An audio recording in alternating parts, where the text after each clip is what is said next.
नमस्कार मंडळी. तर चला, आज मला एक छान संधी मिळाली.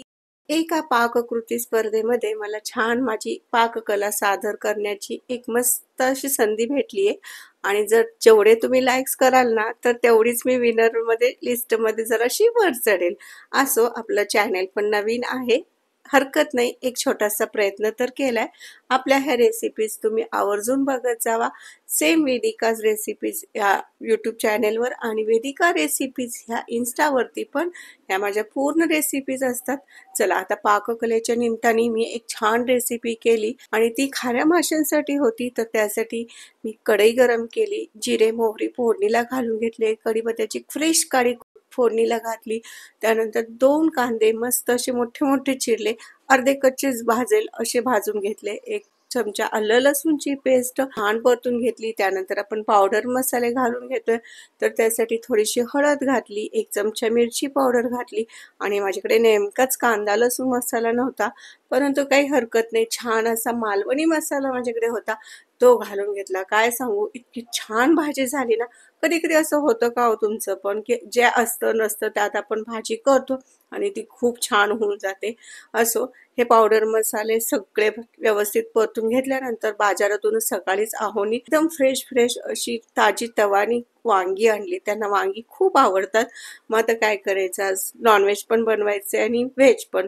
तर दोन्हीच एकत्र मिश्रण केलं आणि त्यामध्ये वांगी असे बारीक बारीक कट करून घातले. वरून 1 मूठभर सुकट होती, ती छान फक्त पाण्यात धुवून घेतली. ही सुकट मी छान अशा रिवा ॲग्रो कंपनीकडून घेतली होती, त्यामुळे ती एकदम साफ होती, एकदम स्वच्छ होती, नीट करायची गरजच पडली नाही. फक्त धुवून याच्यामध्ये मी डायरेक्ट टाकली. वांग्याबरोबर ह्याला छान वर खाली करून परतून घ्यायचं. बाकी याच्यात जास्त माल मसाला घालायची काहीच गरज नाही. आणि हे सुकेट आणि ह्या वांग्याचं ना एक समीकरण खूप छान लागतं बरं का. तुम्ही एकदा ही भाजी करूनच बघा. आणि आवडली रेसिपी तर माझ्या यूट्यूबच्या वेदिका रेसिपी चॅनेलला आणि इन्स्टाच्या सेम चॅनेलला नक्कीच लाईक करा, शेअर करा आणि सबस्क्राईब पण नक्की करा. आता मासे थोडेसे खारे असतात म्हणून थोडंसं मी मीठ बेतानीच घातले. आणि 3-4 कोकम आहेत ना, थोड्याशा अर्ध्या वाटी पाण्यामध्ये मी भिजू घातलेले, ते पण याच्यामध्ये घालायचे. मासे जिथं असतील ना तिथे कोकम येणारच, त्यामुळं चव छान लागते. आणि अशा पद्धतीने हे संपूर्ण एकदा व्यवस्थित परतून घेतलं. गॅस मिडियमच ठेवलेला आहे.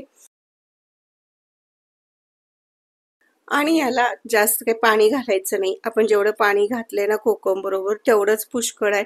गॅस बारीक करायचा, त्याच्यावरती एक ताट झाकायचं आणि ग्लासभर पाणी त्या ताटावर घालायचं. छान बारीक गॅसवरती वरच्या पाण्याच्या वाफेवरती आतली भाजी एकदम मस्त शिजते.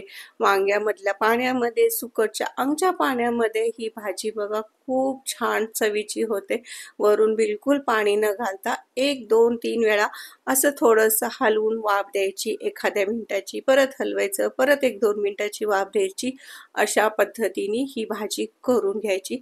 आणि मस्त अशी गरम गरम तांदळाची भाकरी, ज्वारीची भाकरी, बाजरीची भाकरी कशाबरोबर ही भाजी खावा, एकदम भारी लागते.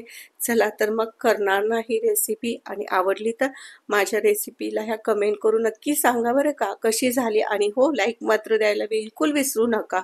असू दे, मी अजून नवीन आहे, परंतु एक छोटासा प्रयत्न केलाय. आणि हा व्हिडिओ शेवटपर्यंत पाहिला त्याबद्दल तुमचे खूप धन्यवाद.